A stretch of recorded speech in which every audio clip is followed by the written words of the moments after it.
اعوذ باللہ من الشیطان الرجیم بسم اللہ الرحمن الرحیم۔ السلام علیکم ناظرین، آپ دیکھ رہے ہیں پروگرام آئین میم اور میں ہوں آپ کی میزبان سیدہ رانا زینب۔ آج ایام فاطمیہ کے حوالے سے کہ ایام فاطمیہ کیا ہیں، کیوں منائے جاتے ہیں، ان کی تاریخ کیا ہے اور ایام فاطمیہ اور ہماری ذمہ داریاں کیا ہیں، ان تمام سوالات پر روشنی ڈالنے کے لیے ہمارے ساتھ موجود ہیں خانم سیدہ زینب عمران صاحبہ۔ میں انہیں تہہ دل سے خوش آمدید کہتی ہوں کہ وہ یہاں پروگرام میں ہمارے ساتھ شرکت کے لیے موجود ہیں، اور میں بلا تاخیر ان کی طرف بڑھتی ہوں کہ خانم صاحبہ ہماری ان تمام سوالات پر روشنی ڈالیے کہ جو تمام سوالات آج کل تمام اذہان عالی میں گردش کر رہے ہیں کہ یہ ایام فاطمیہ کیا ہیں۔ تو السلام علیکم خانم، کیسی ہیں آپ؟ وعلیکم السلام۔ جی، سب سے پہلے تو میں آپ کا شکریہ ادا کروں گی کہ آپ نے مجھے موقع دیا کہ بی بی کی بابرکت حیات طیبہ کے حوالے سے جو لوگوں کے ذہنوں میں ایام فاطمیہ کے حوالے سے جو سوالات آتے ہیں ان کے لیے میں کچھ لب کشائی کر سکوں۔ تو انشاءاللہ میری کوشش ہوگی کہ ان سوالات کے اس طرح سے جواب دیے جائیں کہ جس سے سن کے ایک اطمینان مل جائے اور سب کے اندر ایک ایسا جذبہ پیدا ہو جائے کہ ہمیں واقعاً امت مسلمہ ہونے کے تحت کتنا ضروری ہے کہ ہم ایام فاطمیہ کو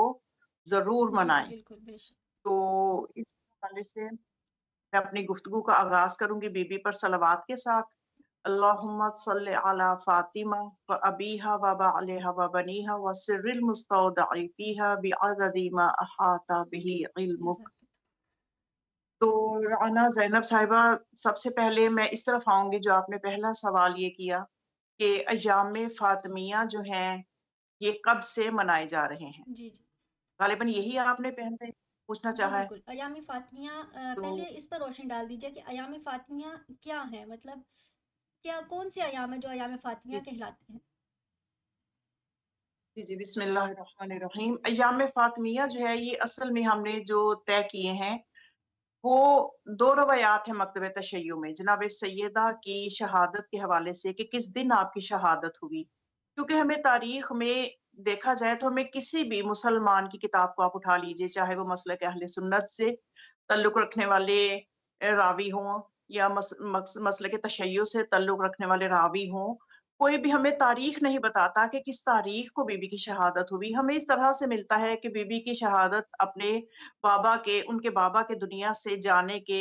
75 دن کے بعد ہوئی، یا روایات میں ملتا ہے کہ 95 دن کے بعد ہوئی۔ اہل سنت کے مسلک میں دیکھا جائے تو ایک روایت 45 دن کی بھی ہے کہ جناب سیدہ اپنے بابا کے دنیا سے جانے کے بعد صرف 45 دن زندہ رہی۔ تو لیکن ہم چونکہ جن دو روایات پہ اعتبار کرتے ہیں وہ ایک 75 دن والی روایت ہے اور ایک 95 دن والی جی جی روایت بالکل۔ ہے کہ جناب سیدہ 28 سفر کو ان کے بابا دنیا سے جاتے ہیں، تو 28 سفر کے بعد جب ہم 75 دن کے حساب سے اگر کہیں تو پھر وہ 13 جمادی الاول بالکل بنتی ہے، اور اس میں 3 دن جو ہیں وہ ایام شہادت شمار کیے جاتے ہیں، 13، 14 اور 15 جمادی الاول تک۔ اس لیے کہ یہ کوئی پتہ نہیں نہ حساب لگانے میں مشکل ہے کہ اس وقت چاند جو تھا وہ جو 30 کے چاند ہوئے ہوں گے یا کہ 29 کے کتنے چاند ہوئے ہوں گے، تو اس حساب سے پھر 3 دن ایام شہادت منا لیتے ہیں تاکہ حتماً وہ دن ہم غم کے ساتھ منا لیں کہ جس دن جناب سیدہ کی شہادت ہوئی۔ تو یہ جو 13 سے 15 جمادی الاول کے 3 دن ہیں ان کو فاطمیہ اول کہا جاتا ہے۔ صحیح۔ اور اس کے بعد اگر 95 دن والی روایت کو دیکھا جائے تو 28 سفر سے لے کے 95 دن تک اگر ہم اس سے گنتے ہیں تو وہ 3 جمادی الثانی بنتی ہے۔ اب درمیان میں جو 2 مہینے 3 مہینے گزرے ہیں ان میں ہمیں نہیں پتا کہ اس وقت کون سا چاند 29 کا رہا ہو، کون سا 30 کا رہا ہو۔ تو پھر اس لیے 3، 4 اور 5 جمادی الثانی تک ہم جو ہے وہ بی بی کی شہادت کے ایام مناتے ہیں تاکہ حتماً بی بی کی شہادت کا دن جو ہے وہ غم کے ساتھ منایا جائے، تو اس کو فاطمیہ ثانی کہا صحیح جاتا ہے۔ صحیح ٹھیک۔ تو اس طرح سے فاطمیہ اول اور فاطمیہ ثانی یہ دو طرح سے جو ہے ایام عراق میں آپ دیکھیں تو زیادہ تر 13 جمادی الاول، 13، 14، 15 کو مصائب کے ساتھ بی بی کے ایام جو ہے وہاں پہ شہادت کے منائے جاتے ہیں، اور برے صغیر میں زیادہ تر جو ہے وہ 3 جمادی ثانی کو کیا جاتا ہے، تو 3، 4 اور 5 جمادی ثانی تک جو ہے وہ مجالس کی جاتی ہے۔ صحیح۔ تو پھر یہ بھی علماء نے طے کیا اس بات کو کہ 13 جمادی الاول سے لے کے 3 جمادی الثانی تک یہ تمام ایام بھی اس کو بعض جگہ پہ ایام فاطمیہ ان تمام دنوں کو ہی کہہ دیا جاتا ہے